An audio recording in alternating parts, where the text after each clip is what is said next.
selain saya juga mengenai jurusan ya.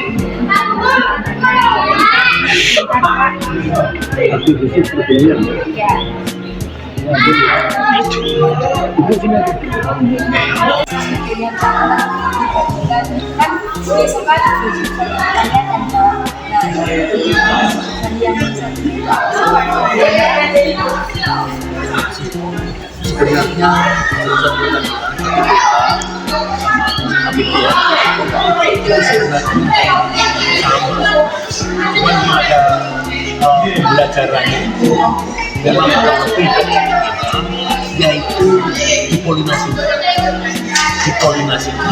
Nah, hasil dipolinasi itu bentuknya hanya itu bedanya. Kalau masalah budidaya mulai dari awal sampai akhir itu harus sama. Cuman memang pembelajaran yang lebih panjang. Jadi nanti setelah panen, kalau ada buahnya itu kan langsung dijual buahnya itu. Kalau misalkan buah melon ya, langsung dijual buahnya. Tapi kalau di APT, buahnya itu dipecah, diambil bijinya. Tapi buah yang dipecah itu adalah buah yang sudah dipolinasi, yang sudah dikawinkan. Buah yang sudah dipolinasi atau yang sudah dikawinkan ini, jadi nanti benih itu benih hibrida. Nah, untuk mencetak atau untuk membuat benih hibrida inilah keunggulannya dari APT. Ini tidak sembarangan, tidak semua petani bisa. Karena dipolinasi tadi harus ada melalui beberapa tahapan, harus ada benih supaya nanti benihnya ini jadi benih. Jadi keunggulannya adalah di situ, sehingga anak-anak punya kelebihan di sana. Karena di petani pun juga ini harus ada khususnya kalau mau belajar polinasi. Di perusahaan aja juga harus ada dilatih. Jadi kalau kerja polinasi harus dilatih. Jadi itu yang pertama.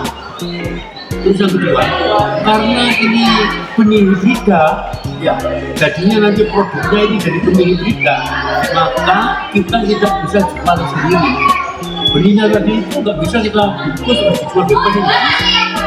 Kita tentu harus kerjasama dengan perusahaan, sendiri. Nah, kerjasama dengan perusahaan benih ini, benihnya nanti akan kita bersama. Jadi sana ya Mas, kita kan nggak punya izinnya. Yang punya perusahaan sana, kita hanya produksi, kita kerjasama dengan perusahaan benih. Jadi keuntungannya itu, kita punya MOU dengan perusahaan benih. Artinya, karena kita punya MOU dengan perusahaan benih, anak-anaknya lebih dekat dengan orang perusahaan. Kalau anak-anak pandai mempromosikan diri, bisa-bisa direkrut sama perusahaan. Karena sekolah itu sudah belajar sebenarnya adalah belajar pelajaran yang ada di industri sana. Pekerjaan yang ada di industri dipelajari di sekolah. Jadi seperti itu. Jadi keuntungannya yang pertama bisa membuat benih hibrida. Yang kedua dekat dengan perusahaan. Kalau anak-anak pandai mempromosikan diri, bisa-bisa direkrut sama perusahaan untuk jadi karyawan perusahaan. Jadi harus bersama dengan mana perusahaan benih. Jadi itu bedanya atau keunggulannya ya bila dibandingkan dengan ATBH. Gitu. Sebenarnya sama-sama bagusnya. Semua pertanian kalau menurut saya bagus. Kalau menurut saya, karena saya orang pertanian. Apanya kalau nggak ada orang pertanian, ini apa? Kan masa bisa hidup ini semua orang ini. Ya, itu mungkin jawabannya. Pertanyaan. Untuk program di dunia apa saja Pak? Program jurusan ya? Iya. Terima kasih. Yang pertama, kalau masalah program itu tentunya adalah di agribisnis itu tentunya kita harus memperbaiki itu semua. Artinya programnya adalah pengembangan fasilitas atau sarana di pertanian itu kan kita tidak bisa menyamai seperti di perusahaan. Nah, paling tidak kita harus menyiapkan alatnya ya seperti di perusahaan. Terus yang keduanya adalah peningkatan SDM. Peningkatan SDM itu artinya adalah gurunya program. Jadi gurunya kemampuannya harus ditingkatkan terus supaya menularkan didik itu lebih yakin. Kalau kita misalkan gurunya magang ke perusahaan, gurunya di kelas, itu kan gurunya nanti tidak meningkat sehingga siswanya juga akan terlibat.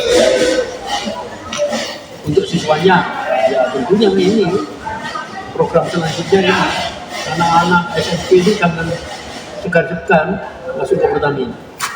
Karena kalau menurut saya kebanggaan sendiri di APT ini, anak bisa polinasi, bisa mencetak benih muda loh. Jadi seperti itu. Jadi programnya kita ya ke SMP untuk menambah jumlah siswa pertanian atau APT, gitu ya. Kemudian kan tadi membahas tentang alat-alat pertanian. Sekarang juga kan sudah eranya global sudah canggih ya Pak teknologinya. Bagaimana penerapan teknologi modern diintegrasikan dalam jurusan efisiensi produksi dan pemasaran dalam pertanian tanaman? Begini, kalau untuk alat-alat di pertanian itu yang modern itu ada, cuman kita nggak ada.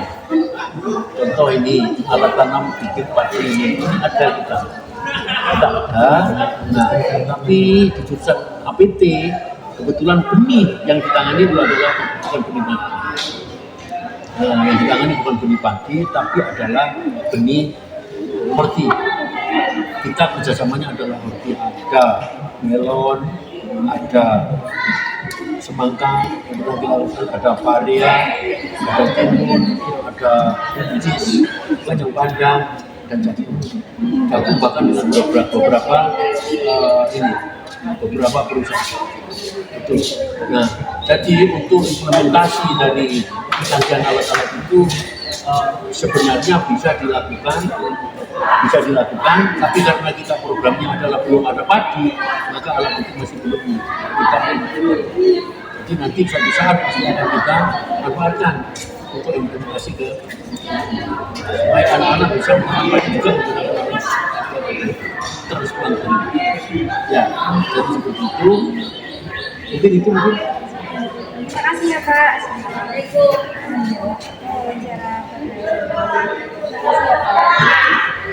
Hai, saat ini saya berada di greenhouse yang ada di jurusan pertanian tanaman. Jadi di program kemarin kita ada program unggulan yaitu melon. Jadi kita memproduksi benih hibrida melon. Baik untuk saat ini tuh proyek di agribisnis pertanian tanaman itu sedang membuat atau memiliki proyek apa sih? Kita melaksanakan yang namanya pembudidayaan melon secara modern ya. Kita tidak menggunakan media tanah lagi. Kita menggunakan media kokopit dengan secara benar dan baik seperti itu. Untuk alat-alat atau alat pertanian di agribisnis pertanian ini apakah sudah termasuk modern atau masih menggunakan pertanian yang terdahulu?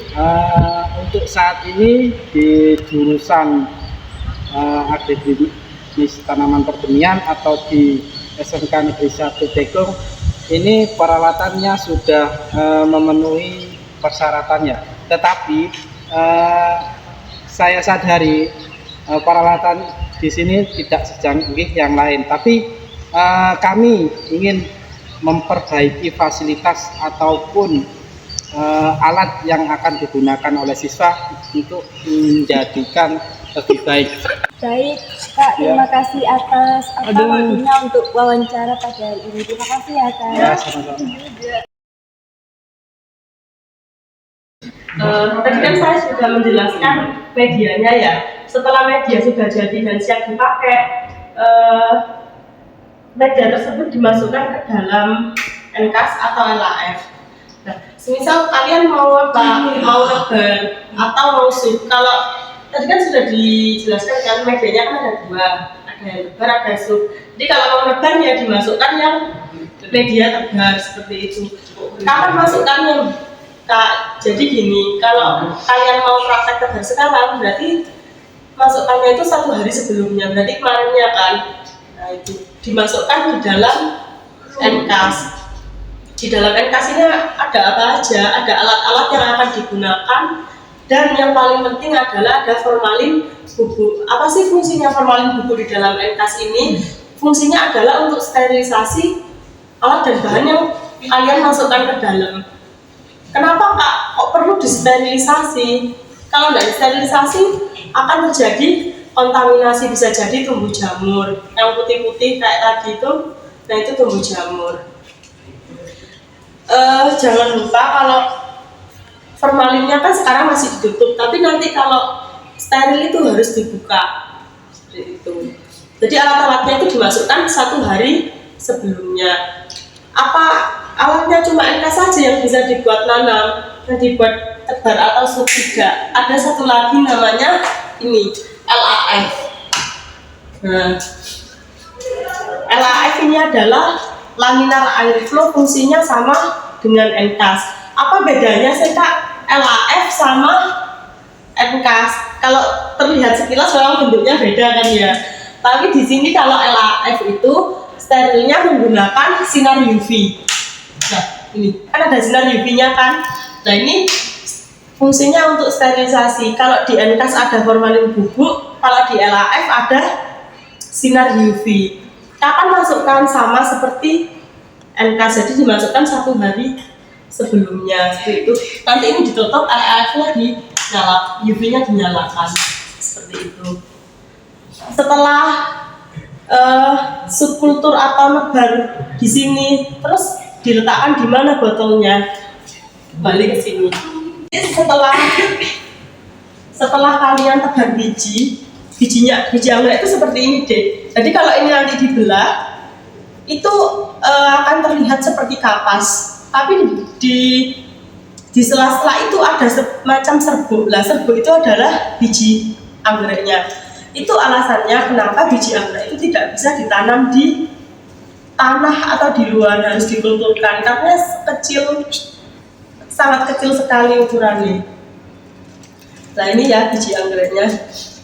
Setelah tadi ditebar biji anggreknya di dalam LAF atau NCAS, terus diletakkan di sini. Jadi ini bisa di zoom, ini adalah proses pertumbuhan anggrek dari tebar biji hingga siap aklimatisasi. Ini biji ditebar dulu, setelah itu tumbuh seperti ini.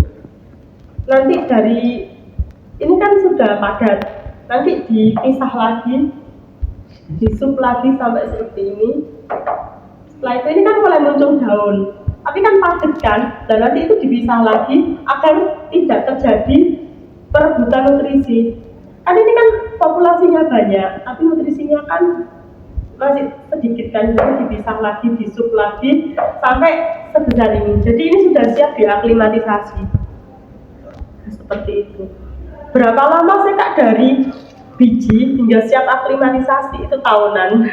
Jadi nggak secepat yang kalian bayangkan di lahan 3 bulan langsung siap keluar. Tidak, jadi tahunan. Banyak macam-macam anggrek. Kalau Cattleya itu juga lebih lama. Jadi itulah proses kultur jaringan anggrek dan pisang cavendish di agribisnis perbenihan tanaman. Buat adik-adik calon siswa siswi SMA di Tekun yang masih bingung mau pilih jurusan apa, ayo join di agribisnis perbenihan tanaman.